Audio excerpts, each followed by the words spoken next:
Disney proper has had such an interesting 2025. If you recall, earlier this year they released two live-action remakes so far.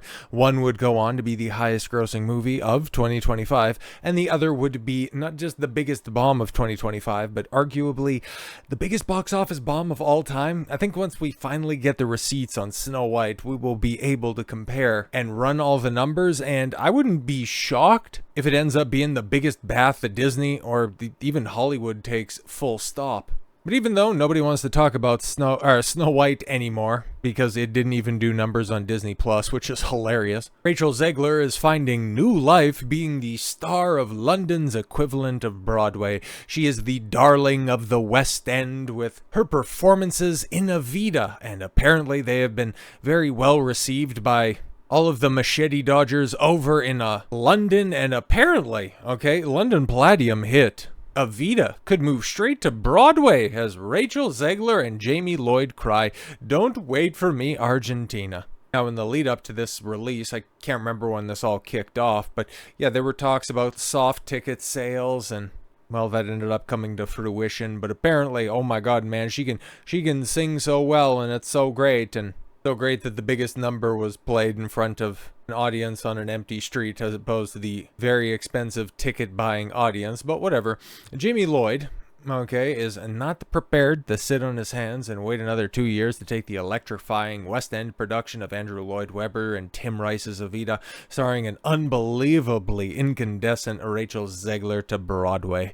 "I would love for it to go straight away," he told this column, stressing that means early next year. Oh my God, Rachel Zegler could be back on North American shores in consecutive springs. Can't wait.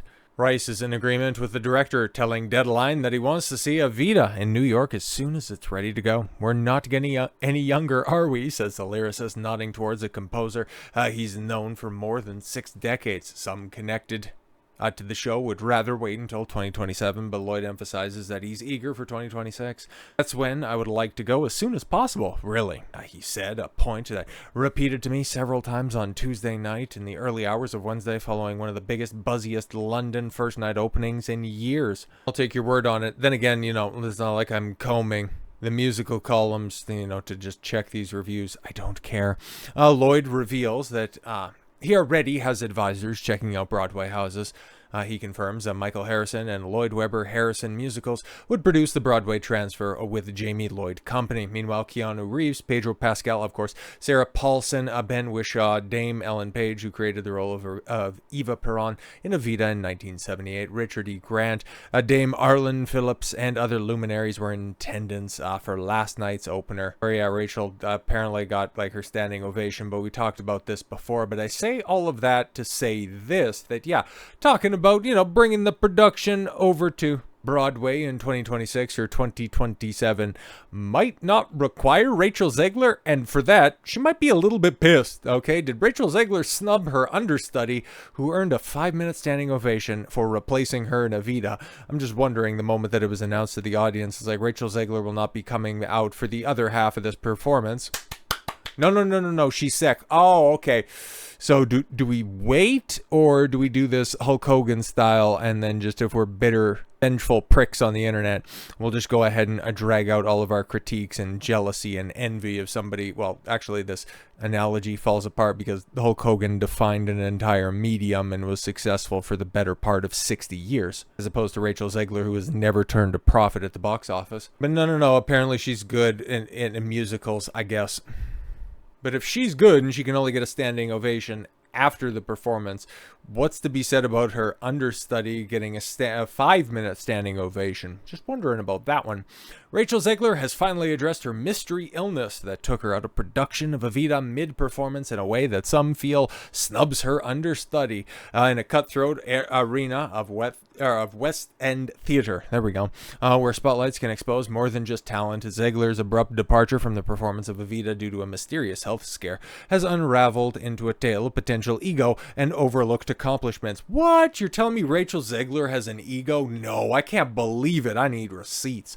On July 24th, 2025, the 24-year-old actress, famous for her Golden Globe winning role in West Side Story. How well did that film do? Oh, right, it bombed, and it was so funny, right? Because it came out, okay, when it did come out and it flopped at the box office, even though it was a Steven Spielberg joint, all of the articles, all of the sweeping up and cleaning up that was being done for that production. Oh, you know, people just don't want to come back to the box office. Okay, they're really scared about coming back to the theaters here in late 2021, and then what comes out the next week? All right, Spider-Man No Way Home. Oh shit. Anywho, famous for West Side Story, and contentious casting as Snow White, right? Exited the London Palladium stage at intermission, leaving understudy Bella Brown to step in and deliver a performance that earned a nearly 5-minute standing ovation and 10 bows. Oh my god, this is why I can't stand any fucking, live action theater, because this shit is so fucking pretentious. Brown's gracious response included personal praise for Zegler, yet the star's delayed Instagram acknowledgement sidesteps and naming her replacement. Oh shit, opting for a generic Swing Nation shoutout. Really?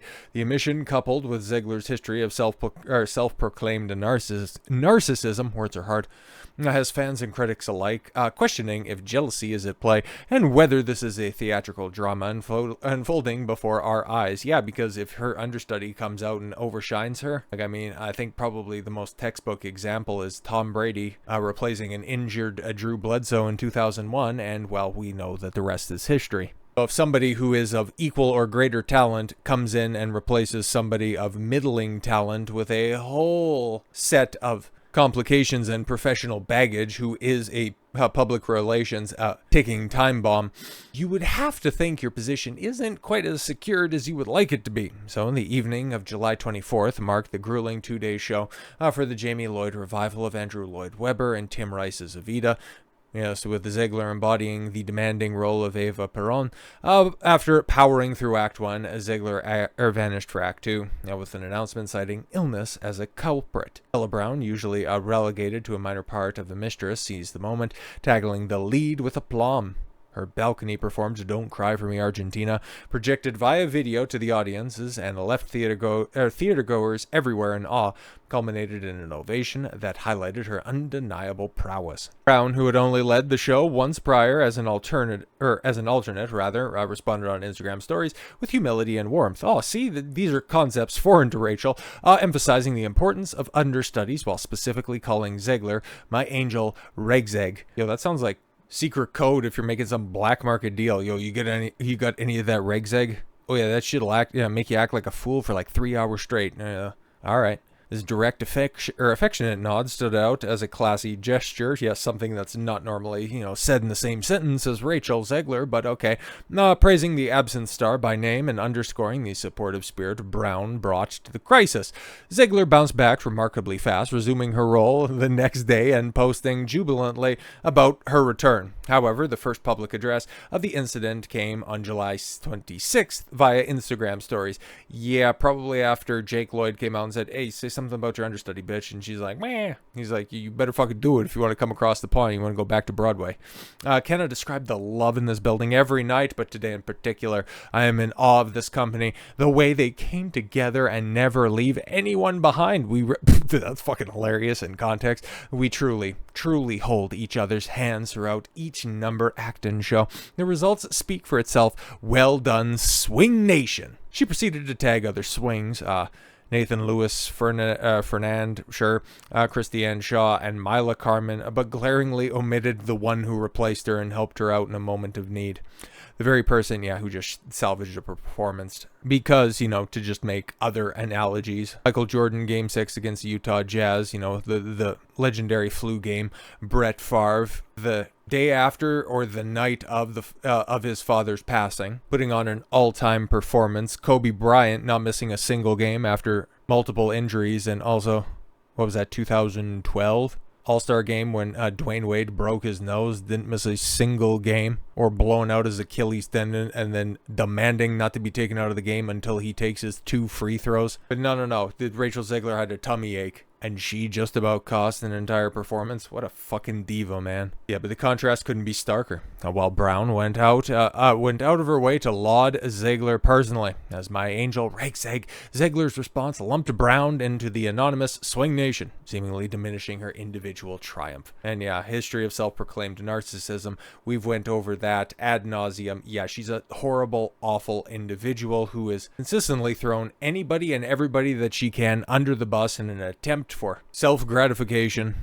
and virtue signal points. Sean Bean, Jeremy Renner, Gina Carano. The list goes on, and then specifically her meltdown after the 2024 presidential election, wishing that no Trump supporter ever knows peace. Apparently the post that got the one of the producers from Snow White to fly across the country to tell this bitch to calm the fuck down. It's so wild at 24 how much shit she has caused for, well, at this point in time, multiple industries. It's going to be even more hilarious when we start to hear the casting news for the X-Men, when she's going to be a part in a very prominent feature. I have no insight on that. It's just Disney is fucking stupid. The industry, well, at least the tastemakers, have a very short memory span, and yeah. Rachel Zegler is still young enough, still malleable enough, and for certain producers and certain casting agents, still flexible enough to continue to work in this industry. Honestly, as a content creator, I couldn't be happier. I couldn't be more over the moon with the prospect of her coming back to Broadway, coming back to the United States, and potentially making a return to Hollywood, because, hey, that's job security, and shit like that is very tough to come by. So with all that said, thank you all very much for the gift of your time. I've been Don Consuelo. I want you to follow your gut and get after it. Take care, everyone.